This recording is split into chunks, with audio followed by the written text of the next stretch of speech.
당당하게 하나님을 볼 수 있는 행복은 청결한 마음을 가지고 사는 사람에게 주어지는 상이라고 했습니다. 하나님과 세상을 겸하여 섬기는 인생이 아니라 하나님에게만 마음을 주는 어리석게 보이는 인생이 청결한 마음이다 그랬습니다. 그래서 pure heart라는 것은 안전한 인생을 위해서 세상의 보험을 마련하는 것이 아니라 하나님이 아니면은 내 인생은 없다 라고 마음먹는 것이라 했습니다. 저와 여러분이 이 세상에 발을 딛고 살아가기 때문에 특별한 조치가 없으면은 우리는 자연스럽게 더블 마인디드가 된다 그랬습니다. 그래서 끊임없이 하나님의 사랑 안에 살아갈 때만 우리가 싱글 마인디드로 살아갈 수가 있다. 돈이 아니라 하나님 사랑을 선택할 수 있다. 그렇게 말을 했습니다. 오늘은 하나님의 아들로 인정받는 인생에 대해서 같이 나누고자 합니다. 평화를 만드는 사람은 사람들로부터 하나님의 아들이라 일컬음을 받는다. 예수님께서 그렇게 말씀하시죠. 너 정말 하나님의 아들답구나. 이렇게 주변 사람들이 인정을 해준다 하는 말입니다. 여러분 동료들로부터 그런 소리를 듣고 있죠? 도아어머니 우리 효준 형제한테 야 너 정말 하나님의 딸답네 그런 소리 듣고 있죠? 대답은 안 하셔도 돼요. 어떻게 보면 우리가 사모해야 될 최고의 칭찬이다 그렇게 볼 수 있죠. 하나님의 아들로 불리는 것이 또 하나님의 딸로 불리는 것이 무엇이 그렇게 대단한가 이렇게 되물어 볼 수 있습니다. 잠언 17장 6절에 보면 자녀의 자녀는 노인의 면류관이고 아버지는 자녀의 영광이다 그렇게 이야기합니다. 자녀의 자녀는 손자잖아요, 그죠? 손자는 할아버지의 면류관이다. 그래서 이제 할아버지 할머니가 손자들한테 용돈을 잘 주는 것 같아요. 제가 잘 되는 것은 내 면류관인 거죠. 그리고 아버지는 아들의 딸의 영광이다 그랬습니다. 그러니까 아버지가 빛나고 있으면은 아들이 영광스럽다 하는 이야기죠. 다르게 이야기하면 아들과 아버지와 할아버지는 하나의 운명 공동체다 하는 이야기죠. 그래서 하나님이 저와 여러분을 내 아들아, 내 딸아 이렇게 이제 부르고 있다는 이야기입니다.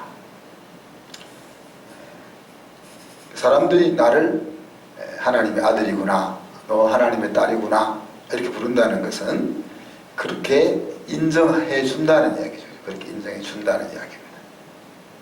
그래서 오늘 표지라는 책 표지를 말하는 게 아니고 마크, 그러니까 로고 혹은 엠블럼 같은 거죠. 그죠? 그 상품을 잘 나타내고 있는 상징을 우리가 엠블럼, 마크 그렇게 말하죠. 상표 하나가 몇십억 되는 것도 있죠. 그죠? 그 엠블럼 하나가 그럴 수도 있습니다. 요한의 별명이 무엇이라고 했습니까? 보아느게. 요한의 엠블럼은 보아느게. 요한을 딱 보면 우리의 아들 성질이 지랄 같다 그런 이야기. 사람은 괜찮은데 성질이 안 좋다는 얘기. 우리라는 아들 한 성깔 한다는 이야기. 그죠? 자, 너 예수님의 제자구나. 또 너 예수쟁이구나. 이런 것들이 이제 엠블럼인 거죠. 그래서 오늘 예수님이 하나님의 아들이 가지고 있는 엠블럼은 야, 사랑을 만드는 거야. 그렇게 이야기합니다. 히브리서 11장 6절에 보면 그들은 이제는 더 나은 본향을 사모하니 곧 하늘에 있는 것이라. 그러므로 하나님이 그들의 하나님이라 일컬음 받으심을 부끄러워하지 아니하시고 그들을 위하여 한 성을 예비하셨느니라 그랬습니다. 하나님이 우리가 저분이 우리 하나님이요 라고 우리가 말하는 것에 대해서 하나님 이렇게 하는 것이 아니고 그것을 기쁘게 받아들인다는 거죠. 우리가 하나님 당신이 내 아버지예요 이런 것을 자랑스럽게 여긴다는 이야기죠. 네. 왜 우리가 당신이 우리 아버지입니다 라고 말하는 것을 자랑스럽게 여긴다고 했습니까? 네. 더 나은 본향을 사모하면서 우리가 살아가고 있기 때문에. 그래서 여기서 하나님의 아들의 엠블럼 뭐예요? 이 땅에서 고향을 생각하며 나그네로 살아가는 것이 하나님이 우리를 하나님의 아들, 딸이라 부르는 것에 대해서 자랑스럽게 생각하는 또 엠블럼이라는 이야기죠. 로마서 8장 14절에 보면 무릇 하나님의 영으로 인도함을 받는 사람은 곧 하나님의 아들이라. 하나님의 엠블럼이 또 하나 소개되죠. 그죠? 성령의 인도함을 따라서 살아가는 그것이 하나님의 아들의 엠블럼이다. 마크다라는 이야기입니다. 화평케 하는 자라는 말은 평화주의자라는 말보다 평화를 만드는 사람, 이제 그렇게 우리가 이해하면 더 좋겠습니다. 평화라는 것은 일반적으로는 전쟁이 없이, 싸움이 없이 평온하고 화목된 그런 행복의 상태를 우리가 평화, 안전 그렇게 이야기하잖아요. 근데 성경에서 말할 때 대부분은 이 평화는 살롬입니다. 살롬. 그러니까 그냥 영어로는 peace라고 번역이 되지만은 그냥 peace라고 하면은 그 살롬의 내용을 부분적으로만 담고 있는 거죠. 전쟁 속에 있는데도 살롬일 수가 있는 겁니다. 그냥 사이좋게 살아가고 있는 것 같은데도 살롬이 아닐 수도 있는 거예요. 그래서 피스와 살롬은 좀 차이가 있다. 평화는 인생이 추구하는 행복의 다른 표현이라고 생각할 수 있습니다. 그냥 단지 싸움 없이 좀 재밌게 잘 지내는 그런 것보다 더 깊이 우리가 평화를 추구하는 이유가 그것이 우리에게 행복하기 때문에 그런 거죠. 어느 시대든지 인생은 그 평화를 추구하죠. 그래서 지도자들은 평화가 없어도 평화가 있다 그렇게 외치면서 백성들의 마음을 이제 훔쳐왔습니다. 이스라엘 역사 가운데 선지자들의 중요한 사명은 이렇게 백성들로부터 마음을 지켜내는 것입니다. 예레미야 28장 1절부터 17절 다 읽을 수는 없고 9절만 보면 평화를 예언하는 선지자는 그 예언자의 말이 응한 후에야 그가 진실로 여호와께서 보내신 선지자로 인정받게 되리라. 예레미야가 그렇게 이야기합니다. 왜냐하면 이제 예레미야를 제외한 다른 선지자들이 계속 야 너희에게 평화가 있어. 하나님이 너희들을 심판하지 않으실 거야. 하나님이 너희들을 다시 회복시켜 줄 거야. 그렇게 이제 주장을 하니까 그들을 향해서 예레미야가 하는 말이에요. 그래, 나도 정말 우리 백성들에게 너희들이 말하는 것처럼 하나님의 회복이 있고 하나님의 살롬이 있기를 바래. 그렇지만 그것은 이루어지고 난 뒤에야 확인할 수 있는 거야. 너희들은 지금 없는 평화를 있다고 자꾸 이야기하고 있는 거야. 그렇게 지금 이야기하고 있는 거죠. 에스겔 13장 16절부터 17절 보면 이랬습니다. 이들은 예루살렘에 대하여 예언하기를 평강이 없으나 평강의 묵시를 보았다고 하는 이스라엘의 선지자들이니라. 주 여호와의 말씀이니라. 너 인자야 너희 백성 중 자기 마음대로 예언하는 여자들에게 경고하며 예언하여 이르기를. 그러니까 에스겔에게 준 사명이 뭐예요? 평강이 없는데 평강이 있다 괜찮다 라고 말하는 그 사람들을 책망하고 너희들에게 심판이 임할 것이다 하는 것을 알려줘라 이야기합니다. 살롬이 없는데 살롬이 있다 라고 이야기하는 것을 우리가 거짓 평화를 이야기하는 거죠. 북한이 핵을 만들 능력도 생각도 없다라고 말하는 것은 거짓 평화를 이야기하는 것 마찬가지죠. 그러는 동안 20여 년이 지나면서 북한은 세계가 놀라는 핵무기를 만들어서 정말 평화를 깨뜨리고 있습니다. 살롬이 없는데 살롬이 있다고 말하는 이 거짓 평화로 인해서 이스라엘 백성들은 살롬을 회복할 수 있는 기회마저 박탈당하는 거예요. 예레미야와 에스겔, 미가, 아연 선지자를 통해서 하나님의 심판의 메시지가 전달되는 이유가 어디 있습니까?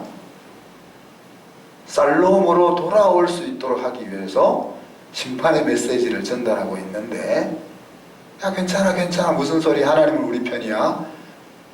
우리를 심판하지 아니하셔. 하나님이 곧 바벨론을 멸망시켜서 우리를 회복시킬 거야 라고 말함으로써 참된 살롬의 길을 박탈해버리는 일을 이 거짓 선지자들이 하고 있는 거죠. 오늘도 세상은 평화가 있다고 말합니다. 왜? 사람이 평화를 원하기 때문에. 평화가 없다고 말을 해서는 표를 받을 수가 없고 인기를 얻을 수가 없죠. 그래서 평화가 있다라고 이야기합니다. 승리할 수 있다, 행복할 수 있다, 그렇게 이야기합니다. 우리가 진정 2년 동안 우리가 코로나19와 싸워야 될 거다, 처음부터 그렇게 마음먹고 시작했었으면 혹시 1년이 안 돼서 극복됐을 수도 있겠죠. 그렇지만 2달 후면 또 2주 후면 이렇게 해오는 가운데 우리가 1년 반이 지나온 거죠. 근데 평화가 없다라고 진실을 말한다는 것은 참 쉬운 일이 아닙니다. 그죠? 그리고 대다수 사람들은 하나님 없어도 인생에 궁극적인 승리와 행복이 있다라고 말하는 그 소리에 귀를 기울이고 마음을 준다는 거예요. 그런데 성경은 예수 그리스도를 평강의 왕으로 이야기합니다. 이사야 9장 6절에 보면 이는 한 아기가 우리에게 낳고 한 아들을 우리에게 주신 바 되었는데 그의 어깨에는 정사를 메었고 그의 이름은 기묘자라 모사라 전능하신 하나님이라 영존하신 아버지라 평강의 왕이라 할 것이라. 그렇게 하나님이 예수 그리스도를 평강의 왕으로 우리에게 보내주실 것에 대해서 약속하고 있습니다. 에스겔 34장에 보면 좀 더 구체적으로 이렇게 이야기합니다. 내가 한 목자를 세워 백성들을 살롬으로 평강으로 이끌어 갈 것이다. 그렇게 이야기합니다.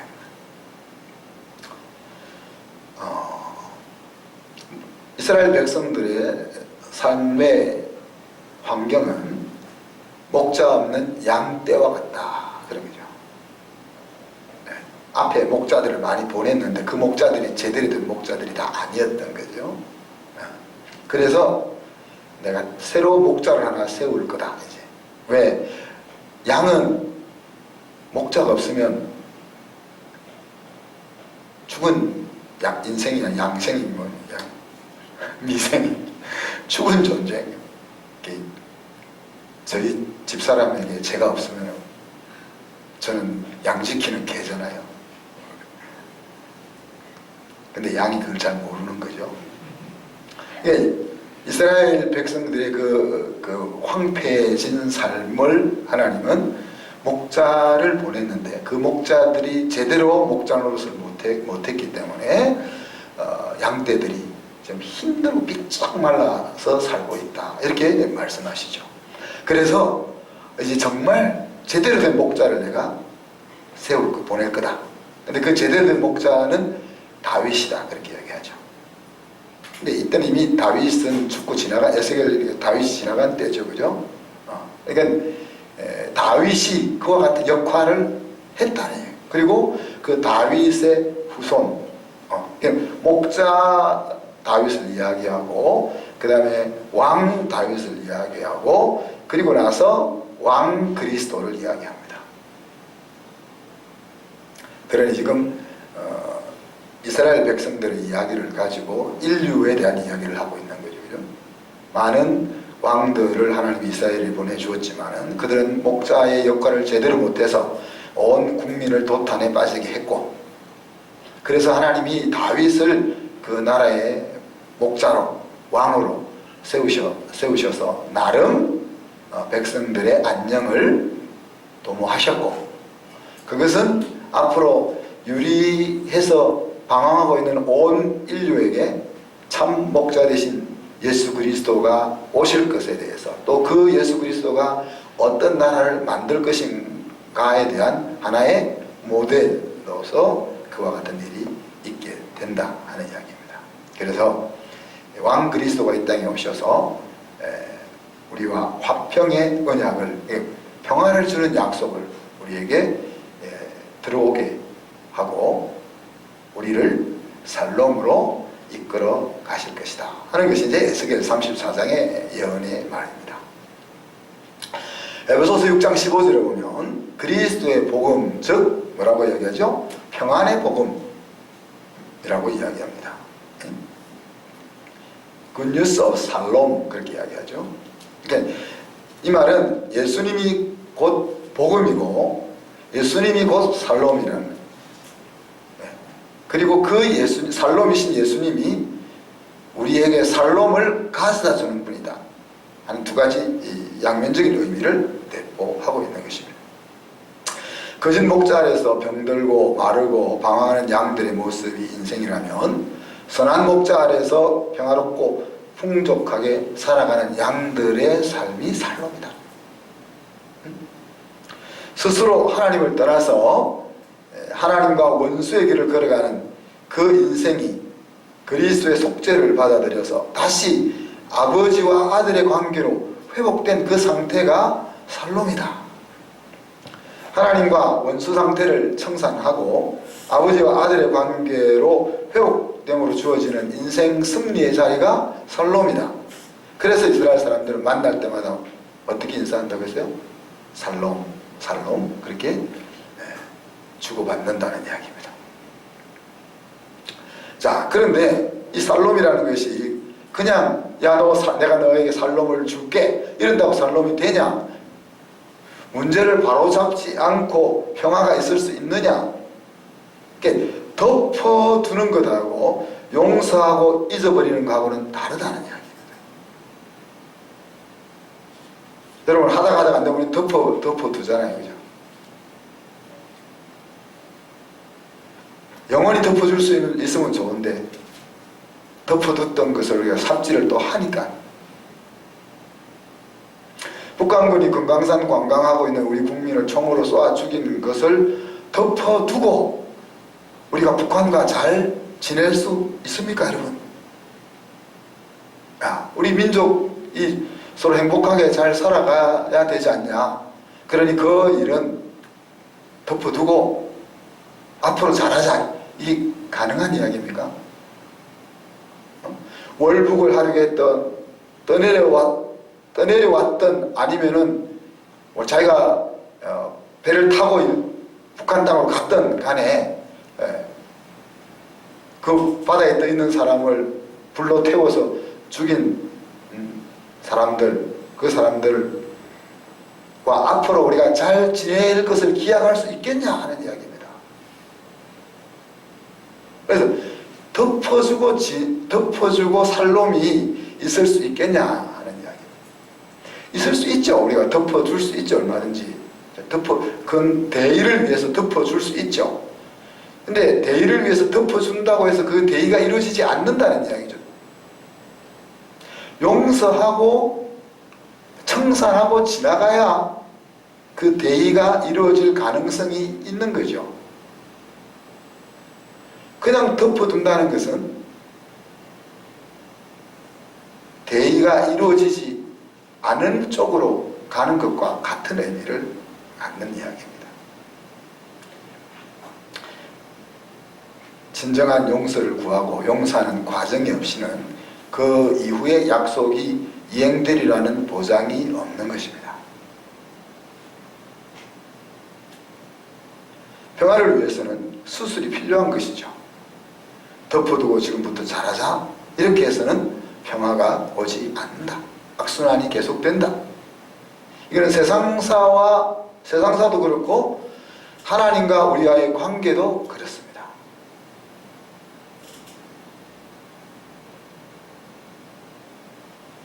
하나님이 말씀하신 평화는 때때로 평화와 정반대인 다툼을 초래하기도 합니다. 마태복음 10장 34절 35절을 보면 예수님께서 이렇게 제자들에게 이야기하죠. 내가 세상에 화평을 주러 온 줄로 생각하지 마라. 화평이 아니요 금을 주러 왔노라. 내가 온 것은 사람이 그 아버지와 딸이 어머니와 며느리가 시어머니와 불화하게 하려 함이라. 그랬습니다. 평소 때는 예수님 이런 말씀 안 하셨던데, 그죠? 이렇게 말씀하시면 누가 예수님을 따르고 싶을까요, 여러분? 그렇지만 그렇게 말씀하셔야 하는 거죠. 그래서 바울도 예수님을 따르는 데는 영광만 있는 것은 아니야. 고난도 같이 있어. 이렇게 말씀을 하는 겁니다.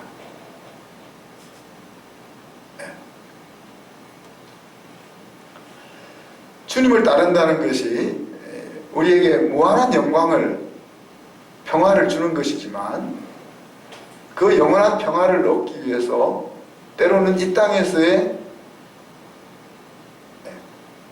파괴가 일어날 수 있다는 것을 알려주셔야 한다는 이야기죠. 사랑하는 성도 여러분, 하나님의 아들, 딸로 인정받는 길은 우리가 평화를 만드는 것. 평화를 만들어야 하는 가장 중요한 영역은 내가 알고 지내는 사람들을 하나님과 화해시키는 것입니다. 그리고 내가 살아가는 공간에서 평화를 만들어내는 것이다. 그렇게 말할 수 있습니다. 이 일은 예수님께서 하셨던 일이고 또 예수님의 제자들인 우리가 할 수 있는 길이고 또 해야 하는 길이다. 예수 그리스도를 통해서 먼저 우리는 하나님과 화해할 필요가 있습니다. 여러분, 하나님과 맺힌 것 없으세요? 우리가 대놓고 하나님 앞에 따질 수는 없지만 나름 맺힌 것이 있을 수 있죠. 그 맺힌 것 풀어야 된다는 이야기입니다. 대결 국면에서 백기를 들고 항복하는 것이 하나님과 화해하는 길입니다.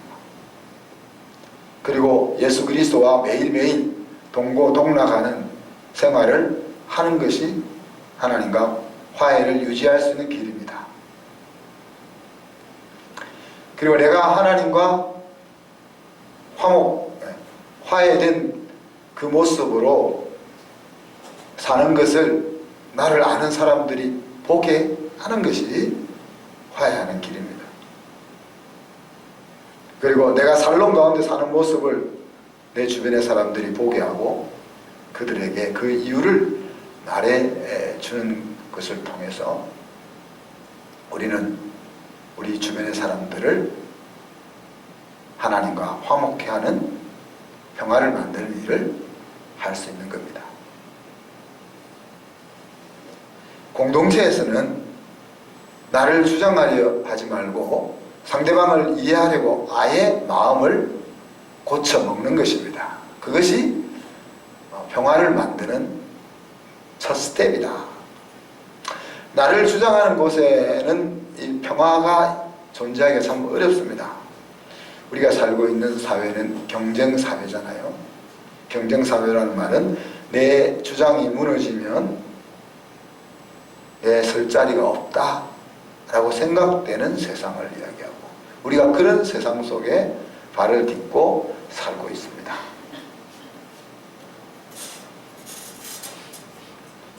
그렇기 때문에 다른 사람의 주장을 눌리려면 그 사람이 눌려지지 않으려고 하는 거죠. 눌려지게 되면 죽는 것으로 인식하는 세상이기 때문에 그렇습니다. 그렇지만 우리는 다를 수 있는 거죠. 우리는 다를 수 있는 거죠. 내 주장을 적어도 하나님이 내 편에 서서 바로 잡아주실 것을 믿을 수 있기 때문에 우리가 우리의 주장을 접을 수 있다는 얘기입니다. 그래서 베드로전서 2장 19절에 베드로가 이렇게 이야기하죠. 부당하게 고난을 받아도 하나님을 생각함으로 슬픔을 참으면 이는 아름다우나. 이 말을 우리의 모토로 삼는 것이 평화를 만드는 팁이다. 내가 부당한 대우를 받았으면 힘이 있으면 우리가 갚아줘야 되잖아요. 그래서 다시는 나를 무시 못하게 만들어야 되잖아요. 힘이 없으면 뒤돌아서서라도 안 들리게라도 욕이라도 해줘야 되잖아요. 우리가. 근데 그렇게 마음먹는 것이 아니고 내가 지금 부당한 대우를 받았지만 내가 힘이 없어서가 아니고 내가 모자라서가 아니고 하나님을 생각해서 그냥 받아주고 넘어간다. 그것이 우리의 사람들을 대하는 모토, 처세로 마음 먹어야 우리가 세상에서 평화를 만드는 사람으로 설 수가 있다. 하나님의 아들이라면 아들다워야 하겠죠. 다르게 이야기하면 나 하나님의 아들이에요 주장하는 것도 중요하지만 내 옆에 사람들이 당신 정말 하나님의 아들이야, 당신 정말 하나님의 딸이야 라고 보아주는 자리까지 자라야 하는 것입니다. 초대교회 성도들은 그런 소리를 들으며 살았다 그랬죠. 안디옥에서 그들은 그리스도인이라 하는 이름을 얻었다 그랬습니다. 그리스도인이라 하는 말의 뜻은 Christ in one, 그리스도와 하나 되어 사는 사람들이라 하는 의미라 했죠. 그 좋은 표현이고 그냥 지금 우리식으로 이야기하면 예수쟁이 이렇게 놀리는 겁니다. 인생은 지가 자기 인생을 개척하면서 주장하면서 살아야지 뭘 예수한테 의지해가지고 살아가냐. 이렇게 비아냥거리면서 부른 소리가 크리스찬인 거죠. 그죠? 그래서 우리 같으면 예수쟁이라는 소리를 이야기하는 거죠. 그래서 동네 사람들이 놀리려고 크리스찬, 그리스도인 이렇게 불렀는데 막상 안디옥에 살던 성도들은 자기가 그렇게 그리스도인이라고 불림을 받는 것에 대해서 영광스러워 했던 것입니다. 여러분에게 아들의 냄새, 딸의 냄새가 나기를 축복합니다. 종교인의 냄새를 풍기는 것이 아니고 정말 아들의 냄새, 딸의 냄새가 나기를 축복합니다.